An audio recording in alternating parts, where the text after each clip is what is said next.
Hey guys, my name is Morgan and welcome to today's video. Today we're going to be installing a sprinkler system here. I've done a little bit of work so far just to check if we have the right things and make sure we have the right amount of equipment and stuff like that. So at the moment I've got all my things here. I've got the hose pipe going around. That's just a tester. We just set that one up just to see like the kind of spray and make sure that we have the right amount of distance that's coming out. So we have the hose pipe going all the way along here. It's coming around and we're going to be having pieces alternate, maybe in line. We'll see how it goes, but this is the main thing that we have going on so far. So yeah, it's a little bit later in the afternoon, so I'm going to do a little bit of work now and then we'll carry on tomorrow. Okay, so here at the workbench almost, I'm just going to be setting up a few things. We've got a few of these long poles, these hard ridges ones. I don't really like these ones.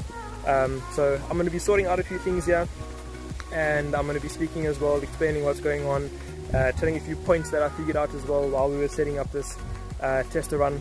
So over here, these ones spray at a 360-degree angle. They spray all the way around.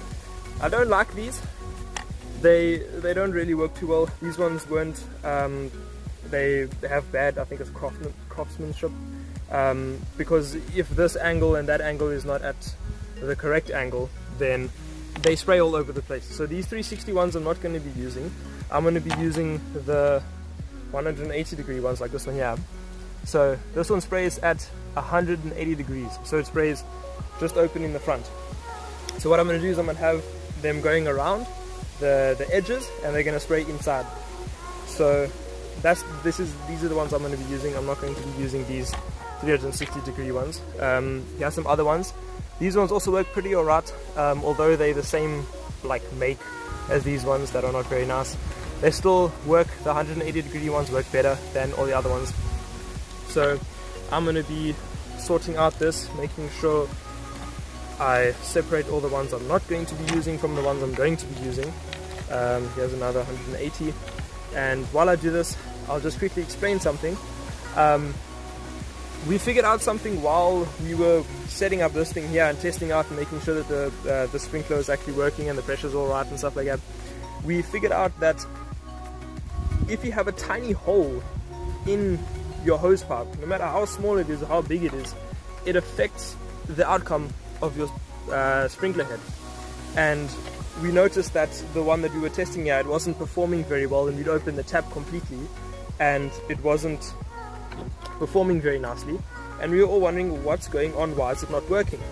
And we figured out that there was a hole. We walked along and we found, okay, there's a hole, because common sense, the pressure is coming out the hole and not reaching over here. So after we had found this hole, I'm going to be fixing it, and then hopefully our pressure will be working better and we will have more of a spray that comes out instead of something that's just, you know, not working too well. So I've sorted out these, all of them. I hope I should have. Okay, 1 2 3 4 5 6 7. We've got 7 connections. That should be more than enough for this bed. And I'm going to be using these. I think they're like sprinkler stakes or something. They're just peg in the ground and you connect one of these black cables and they go on top here, and then you can put them wherever you want. You can put them in the ground, you can put them deep, you can have them a little bit higher depending on where. I'll probably be lifting these eventually. At the moment I'm going to keep them as low as possible because I don't want the mist to be flying everywhere. I want it to focus down on the ground, so I'm probably going to be pushing these things in quite deep, and I'm definitely going to be making sure that I have them in the right order, not too many too close together, make sure they're spraying and they're actually connecting everywhere. So yeah, another thing that we've realized, actually on the same point, is how deep you should have these things. If you have them low to the ground, they're going to spray very concentrated in one area. And I thought about it and I'm thinking, okay, that's very cool because nothing's going to be wasted, no water's going to be wasted and stuff like that. Everything's going to be landing on the bed. But what happens when the plants grow? As the plants grow tall, the ones that are right in front of the sprinkler, they're going to be stopping all the water because the thing's so low. It's only hitting the bottom ground, it's only hitting the roots, the stems at the bottom. So we're going to have to raise them a little bit to make sure that we get over the plants and that nothing is hitting the first ones and nothing in the middle gets water. So that's another step. Another very important step is to make sure that when you install your sprinkler system, you might have to change it in the future depending on how the plants grow and how the plants change and stuff like that. So what I'm going to do, I don't need a lot of these. I'm only going to need maybe like this. I can cut this in half and I can make 2. So what we're going to be doing is along here, I'll come stand this side, we're going to be having ones that go across like this, because if we have them exactly in line with each other, I feel there's going to be too much water in one section. So if we have them kind of crossing just a little bit, we've got 7, so we should have enough. So what they're going to do is I'm going to have a hole here. You're going to have your post inside, it's going to come up and it's going to spray just over the top. So I'm going to get to work on getting all these sorted out, and then we'll see where we're going to place them and make sure that we have enough coverage of all the water. Okay, so yeah, we have a few that I've done. Just thought I'd give a quick explanation of what I've been doing and just to run you through. So this goes in the ground. We've got our 180-degree connection over there, goes all the way down, that connects in the hose pipe, and that's what it looks like. So this tester is actually a good example. There's 180 in there already, so I'm actually going to use this one. It's already set up, it's already connected in there, so this is basically what it's going to be looking like through the whole thing, yeah, wherever we have them. So I've done 3 so far. I've got another 4 here, so I'm going to be finishing up this, and then we'll see if we can connect them. Okay, so we've got our 7 pieces done. Now it is time to actually go and put them in the ground, and to make sure that we have correct spacing and make sure we know where they're going to be spraying, so we don't have any too close to each other, and see if we're going to be doing a diagonal or if we're going to go straight across or if we're going to have 2 opposite each other. So the next step now is to start putting them in and to check what we have going on there. Okay, so we've got our pieces in. Something I realized while I was busy putting them in is that you should actually take these things off. This one I didn't take off because it's already connected into the hose pipe, but you should actually take those off because you don't want any pieces of dirt or sand or anything to get into that piece that goes in the hose pipe. So here, this one's already connected, so it's all alright. Nothing's going to get in there. But the ones that aren't connected, actually, there's a possibility that there could be dirt and stuff that gets in there and it will block the nozzle on the end. So I actually made a mistake. I should have actually taken them off before I put them in there.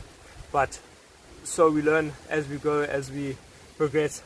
Just so I'd share that, so in case you're doing a sprinkler system as well, I'd suggest put these in first and then connect your pieces afterwards. As soon as you've got your hole in your hose pipe, plug that thing in, because we don't want any dirt getting in there, because else you're going to be blocking your nozzle and you're not going to be having anything spraying out there. So I've got 2 going across here. I think there's 8 in total, so that should be more than enough to get this bed going.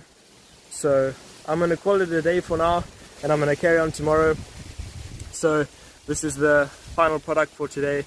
We've got 8 in here. There's a hole somewhere over here. This is going to be a problem. This is where it was spraying out from, so I'm going to be fixing that tomorrow. I'll show you all about that. But yeah, for now, this is what it looks like. So I'm going to call it for today, and we'll carry on tomorrow. So it's the next day now, and the first thing we need to do is fix that hole that we have in the hose pipe. And what I'm going to use is a little junction like this. So we're going to cut the hose pipe, cut that little piece out, and we're going to be installing this. So this is going to be taking away the hose pipe that has the hole in, and we're going to be substituting it with one of these that's going to connect it. So here where the hose pipe has this hole, we're going to be cutting it over here, we're going to be cutting it over there, and then this is going to fit in and connect the hose pipe again.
The next step now is to install our sprinkler heads. These are going to be going into the hose pipe, and I'm going to be using a tool from a tire repair kit to punch the holes into the hose pipe, which is going to enable us to put these pieces in, and then we'll be able to test it out and see how it's going.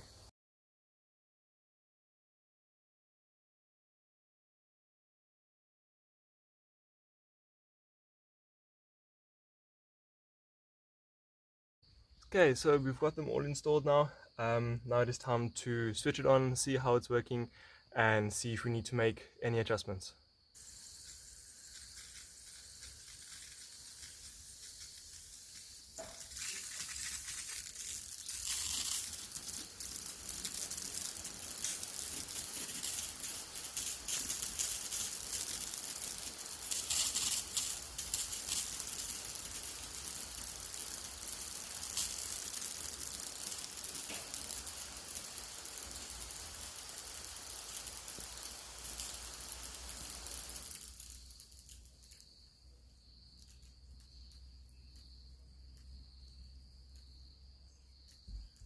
So there we go, looks like it's working all nicely. There's no leaks, all the water is being sprayed perfectly just in the bed, nothing is flowing over, and there's no waste and stuff like that. So yeah, I'd call that a success. I really hope you enjoyed this video, and thank you so much for watching.